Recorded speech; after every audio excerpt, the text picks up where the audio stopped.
What is everything you need to know about Dana White and Zuffa Boxing trying to change the Muhammad Ali Act? This is part 2. We're going to go through the amendments that were put through last week. The first amendment on this list may be a positive, it may also be a negative, depending on which way you view it. But a sanctioning organisation or unified boxing organisation shall only award one championship title for each weight class. That including the words a sanctioning organisation, this doesn't just affect Zuffa Boxing. What this will basically see is interim champions being a very last resort thing if somebody is injured.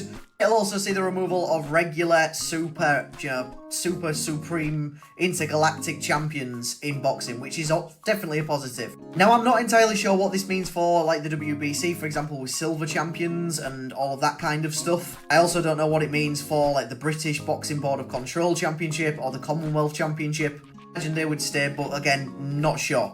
Part 1, I mentioned the minimum payment to boxers being $150 a round. That has been upped to $200 a round. For a 10-round fight, you're looking at around about $2,000 as a base minimum. Also mentioned medical coverage. Zuffa Boxing, for example, would have to provide medical coverage if a fighter is injured during a fight. That was $25K in dollars. That has now been upped to $50,000. Next amendment that was absolutely needed was mandating that boxers' contracts can be no longer than 6 years. We're not going to see instances like Conor McGregor, Nate Diaz, etc, who wanted to go and do other fights, but not been able to because they're under contract with the UFC for an extortionate amount of years. The thing that was added in here was updating the proposed free agency provisions to allow boxers to begin 30 days prior to the expiration of their Zuffa contracts.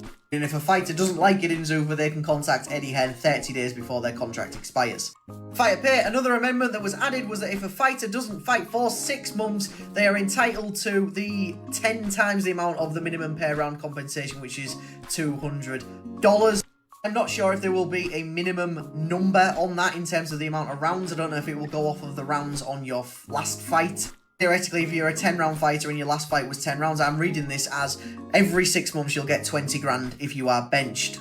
The amendment was that PED testing must screen for all substances that are banned on the WADA list. Initially, this was up to Zuffa Boxing to define their own list. It's good that we're keeping it uniform. Final bit that I've put on here is that basically people have said, before this does get to the House, continue working and making improvements to the bill.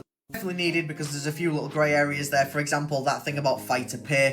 We feel like there needs to be a minimum number of rounds on that, just to ensure a fighter isn't paid $2,000 every 6 months.